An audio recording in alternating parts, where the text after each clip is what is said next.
श्री स्वामी समर्थ अवधूत चिंतन श्री गुरुदेव दत्त। कसे आहेत सगळे? मजेत आहेत ना? आनंदी राहा, सुखी राहा आणि स्वामी सेवा आपली करत राहा। तर आता चालू आहे आपली नवरात्र चालू आहे। नवरात्रीमध्ये आपला तिसरा दिवस होता आज मंगळवारही होता। सगळ्यांनी आज पारायण केलं असेल, कारण आपला कुलस्वामिनी आईचा वार असतो मंगळवार आणि रोजच्या रोज थोडी का असेना आपली सगळ्यांची सेवा चालू असेल अशी मी एक आशा करते तुमच्याकडून। आणि उद्या आहे चतुर्थी, परवा आहे पंचमी। हे 2 दिवस खूप अशी म्हणजे 9 दिवस आपले म्हणजे तशी सेवा खूप सुंदर करायची आहे आपल्याला। पण तेच सांगेल, पंचमी पण तर आहेच, पण उद्याचा दिवस पण खूप महत्त्वाचा आहे। उद्या आहे चौथा दिवस आपला नवरात्री मधला। तर आपल्याला एक सेवा करायची आहे, ती सेवा मी तुम्हाला सांगते कोणती आहे ती। आणि मी तुम्हाला सांगेल की चतुर्थी आहे उद्या, तर आपल्या चतुर्थीला पण महत्त्व असतं नवरात्रीच्या। त्यामुळे चौथ्या दिवशी कुष्मांडा देवीचा अवतार घेतलेला होता। माता दुर्गेने युद्ध जेव्हा चालू होतं तेव्हा आपल्याला माहिती की 9 दिवसांमध्ये 9 अवतार घेतलेले होते देवी आईने। त्यामुळे हा चौथ्या दिवसाला चौथा अवतार म्हणजे कुष्मांडा देवीचा। तर मी तेच सांगेल, आपल्याला जर आर्थिक प्रॉब्लेम असेल, लक्ष्मी प्राप्तीसाठी मी तुम्हाला उद्या करायची ही सेवा ती सांगेल तुम्हाला। तर ज्यांना आर्थिक प्रॉब्लेम असेल, पैशाची चणचण असेल, अशा गोष्टी घडत असतील तर त्यांच्यासाठी सांगेल एक सोपा उपाय आहे अगदी। तर आपल्याला ज्या कवड्या असतात बघा, कवड्यांची सेवा मी तुम्हाला सांगणार आहे। आपल्या 7 कवड्या आणायच्या आहेत। कवड्या ह्या पिवळ्या नसाव्या, पांढऱ्या असाव्या। पांढऱ्या कवड्या आपण आणायच्या आहेत आणि त्या कवड्या आपल्याला हातावर उजव्या हातात घ्यायचे, देवघरासमोर बसायचं आहे। संकल्पयुक्त वगैरे काही नाही। उद्यापासून आपल्याला ही सेवेला सुरुवात करायची आहे। ज्यांना असा प्रॉब्लेम असेल, आर्थिक प्रॉब्लेम असेल, त्यांच्यासाठी नक्कीच सांगेल प्रभावशाली, खूप प्रभावशाली अशी सेवा आहे। तर नक्कीच करा। उद्यापासून आपल्याला सुरुवात करायची त्या सेवेची। उद्याचा जो दिवस एक खूप शुभ मानला जातो या उपायासाठी, म्हणून सांगत आहे। तर आपल्याला 7 कवड्या आणायच्या आहेत। कवड्या ह्या पांढऱ्या असाव्या। घरी आणल्यानंतर आपण त्यांना पाण्यात आणि केशर असेल तर केशरमध्ये भिजवा, नाहीतर मग हळद लावून पण पिवळ्या करू शकतो। तर आपल्याला उपाय काय करायचा आहे तो मी आता सांगते की आपल्या कवड्या घ्यायच्या आणि कवड्या या उजव्या हातात घ्यायच्या, देवघरासमोर बसायचं आहे। देवघरासमोर बसल्यानंतर देवी आईला आपण सांगायचं आहे की माता मला असा असा प्रॉब्लेम आहे, तर यासाठी मी माता कुष्मांडा जी आहे देवीने रूप घेतलेलं त्यांना प्रार्थना करायची आणि आपल्याला बोलायचंय तिथे बसून की मी ही सेवा चालू करत आहे। ही सेवा आपल्याला 41 दिवसाची करायची आहे, हे लक्षात घ्या। 41 दिवसाची म्हणजे उद्याचा दिवस 1 राहील आणि पुढे 40 दिवस, असं 40 दिवस सेवा करायची आहे आपली। तर बरेच लोक बोलतील आता उद्याचे दिवस फक्त मी सेवा केली तर चालेल का? ज्यांना आर्थिक प्रॉब्लेम असेल त्यांच्यासाठी सांगेल की नक्कीच तुम्ही ही 41 दिवसाची सेवा करा। आणि सेवा ही परफेक्ट असली ना, म्हणजे काही कारणासाठी जर आपण सेवा करत राहिलो ना, मी त्याच्यासाठी सांगेल की शॉर्टकट सेवा मारू नका। सेवा ही पूर्णच करायची, तेव्हा आपल्याला रिझल्ट मिळत असतो। जो करेल सेवा तो खाईल मेवा, आपल्या गुरुमाऊलींचं वाक्य आहे। म्हणून मी तुम्हाला सांगेल की सेवा जर आपल्याला फळ पाहिजे आहे तर सेवा ही पूर्ण करावी लागेल।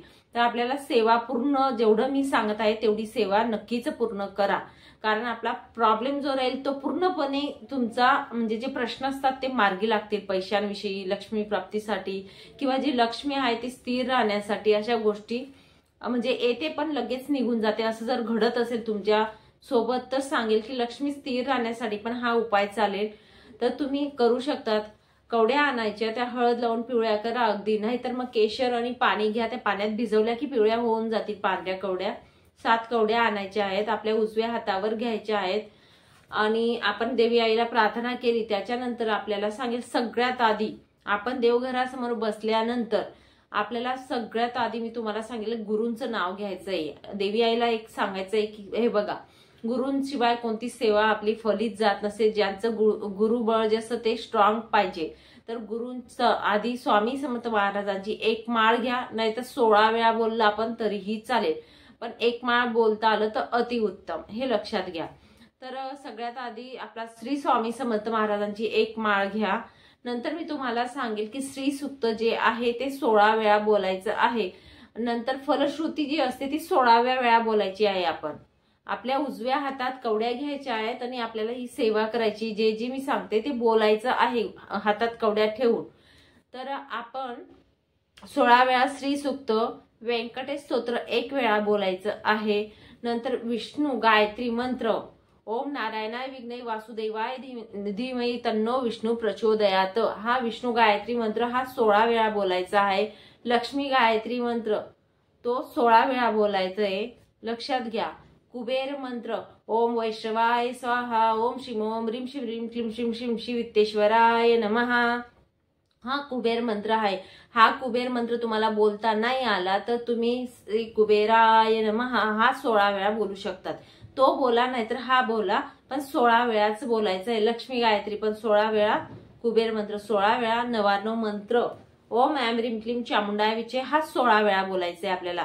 ही जी सेवा आहे ही आपल्याला बोलायची आहे उजव्या हातात कवड्या घेऊन। सेवा कोणती कोणती सांगितली मी, श्री सूक्त 16 वेळा, व्यंकटेश स्तोत्र 1 वेळा, विष्णू गायत्री मंत्र 16 वेळा, लक्ष्मी गायत्री मंत्र 16 वेळा, नवार्णव मंत्र 16 वेळा, कुबेर मंत्र 16 वेळा आणि आपल्या महाराजांची एक माळ। सगळ्यात आधी तर महाराजांची माळ घ्यायची आहे आपल्याला। सगळ्यात आधी गुरु आणि नंतर सेवा, त्यांच्या आज्ञेशिवाय आपण काहीच करायचं नाही, हे लक्षात घ्या। हे सगळं झाल्यानंतर आपल्याला त्या कवड्या ज्या असतात त्या देवघरात एक वाटी घ्या, वाटीवर पिवळे वस्त्र ठेवा, तिथे आपण ह्या कवड्या ठेवून द्या। 16 दिवस आपली सेवा पूर्ण करा 40 दिवसाची। 40 दिवस सेवा पूर्ण झाल्यानंतर हे जे आहे हे रोज तुम्हाला बोलायचं आहे। तुम्हाला हातात घ्यायची गरज नाहीये, वाटी समोर ठेवायची, वाटीत असल्या नाही तर हातात घेतल्या तरी चालतील, वाटीच्या वाटी समोर ठेवली तरीही चालेल। ही सेवा तुम्हाला रोज बोलायची आहे। आता बाकीचे बोलतील की 16 वेळा श्री सूक्त बोलायचं का, तर श्री सूक्त हे 16 वेळेसच बोलायचं। मी बोलणार नाही तुम्हाला की 1 वेळा बोला, कारण आपल्याला रिझल्ट पाहिजे आहे तर आपल्याला सेवा ही पूर्ण करावीच लागेल आणि 40 दिवस मोजून व्यवस्थित करायची आहे, हे लक्षात घ्या। तर ते सांगत होती तुम्हाला 16 वेळाच आपल्याला श्री सूक्त बोलायचं आहे। हे मी तुम्हाला सांगेल की ज्या घरात नवरात्रीमध्ये 4थ्या दिवशी ही सेवा करण्यात येते त्यांना कवड्यांची सेवा करण्यात येते। त्याच्यात म्हणजे आपण जर मनापासून पूर्ण श्रद्धेने ही सेवा करायची, मनात भाव पाहिजे तुमच्या, नाहीतर मी सांगितलं म्हणून तुम्ही सेवा करतायत नुसती आणि लक्ष्मी प्राप्ती होईल असं होणार नाही। आणि देवाजवळ बसून नुसतं तुम्ही बोलाल की सेवा करू आणि त्याची लक्ष्मी प्राप्ती होईल असं तर होणार नाही। आपल्याला त्याच्यासोबत कष्ट हे करावंच लागणार आहे। पण कसं असतं सांगू का, कितीही कष्ट केलं आणि त्याला म्हणजे काहीतरी फळ भेटत नाही अशा गोष्टी घडत असतात। त्याच्यासाठी सेवा करणं आणि अध्यात्मात येणं हे खूप महत्वाचं असतं। जेव्हा आपलं नशीब साथ देत नाही ना तेव्हा आपलं जे पुण्य असतं, सेवा असते, ती आपल्याला प्लस पॉइंट बनतं आणि आपलं बँक जे असतं पापाचं पुण्याचं जे बोललं जातं ना ते खातं, ते पुण्य आपल्या मदतीला येत असतं। बाकी एक सेवा तुम्ही केली ना व्यवस्थित करायची, हे मी तुम्हाला सांगेल। 10 सेवा नाही घ्यायची, एकच सेवा घ्यायची आणि ती कंटिन्यू व्यवस्थित करायची। पाळी आलं, सुत्तक आलं, बिटाळ आला ते स्किप करायचे, कुठे गावाला गेले ते दिवस स्किप करायचे आणि कंटिन्यू आपली सेवा करायची, हे लक्षात घ्या। संकल्प वगैरे करायचं काही एक गरज वगैरे नाही, उद्याच्या दिवशी सुरू करा। उद्या जर तुम्हाला सुत्तक असेल किंवा पिरियड वगैरे आले असेल तुम्हाला चालणार नाही तर मग तुमच्या घरात कोणीही असेल त्यांना सांगा, मग नंतर तुम्ही व्यवस्थित 5व्या दिवसापासून तुम्ही सेवा करू शकतात। ती उद्याचा दिवस कोणालाही करायला सांगितले तुम्ही तरीही चालेल, पण उद्याचा दिवस एकच मुहूर्त असा असतो की उद्या सुरुवात करायची असते। म्हणून सगळ्यांना सांगेल की उद्या तुम्ही ही सेवा सुरुवात करा। त्याच्यानंतर सांगेल जुन्या कवड्या जर कोणाच्या घरात असतील तर त्या लोकांनी काय करायचंय की आमच्या घरात 7 कवड्या, आता माझ्या पण आहेत त्या मी तुम्हाला दाखवते। तर त्या कवड्या काय करायच्या, जर चांगल्या असतील तर त्या कवड्या आपण मस्त स्वच्छ धुवून घ्या, हे करा आणि त्याच कवड्या यूज केल्या आपण मंत्रल्या तरी चालतील, नाहीतर खराब झाल्या असतील तर नव्या आणा, पण बघून घ्या। खराब जर झाल्या असतील, कारण 1 वर्षभरात खराब होता, बऱ्याचशा कवड्या खराब होऊन जातात, तर आपण नवीन आणू शकतो आणि त्या कवड्या काही महाग मिळत नाही एवढ्या, तर आपण आणून मंत्रू शकतो या। तर आपल्याला नंतर काय करायचं आहे, मी आता याच्यात ठेवली होती ह्या कवड्या ज्या असतात ना, कवड्या इथे ठेवलेल्या आहेत मी, तर कवड्या आपण मंत्रून घ्यायच्या। मंत्रून घेतल्यानंतर पिवळा कापड घ्यायचा, पिवळा कापड असा छोटासा कापड घ्यायचा आणि ह्या कवड्या ज्या असतात सगळं झाल्यानंतर 40 दिवसानंतर ह्या कवड्या अशा बांधून द्यायच्या। बांधल्यानंतर ही पोटली जी ती देवघराच्या ईशान्य कोपऱ्याला आपल्याला ठेवायची आहे। त्या कापडामध्ये ही पोटली बनवायची किंवा तुम्हाला पाऊच बनवता येत असेल तर पाऊच बनवा छोटं आणि अशी ही पोटली बांधून आपल्या देवघराच्या ईशान्य कोपऱ्याला आपल्याला ठेवायचंय किंवा देवघरात ठेवायचं आहे पूजा करून। तर या प्रकारे ही सेवा उद्यापासून तुम्ही सुरू करू शकतात। तर नक्कीच करा आणि आपल्या नशीब जे असतं त्याच्या सोबत आपली सेवा पण आपल्याला कामात येत असते. चला मग इथेच थांबते. नंतर अजून भेटेल पुढच्या व्हिडिओमध्ये नवीन माहिती सोबत, नवीन विषयासोबत. तोपर्यंत श्री स्वामी समर्थ. अवधूत चिंतन श्री गुरुदेव दत्त. व्हिडिओ आवडला असेल तर लाईक करा, शेअर करा आणि सबस्क्राईब करा.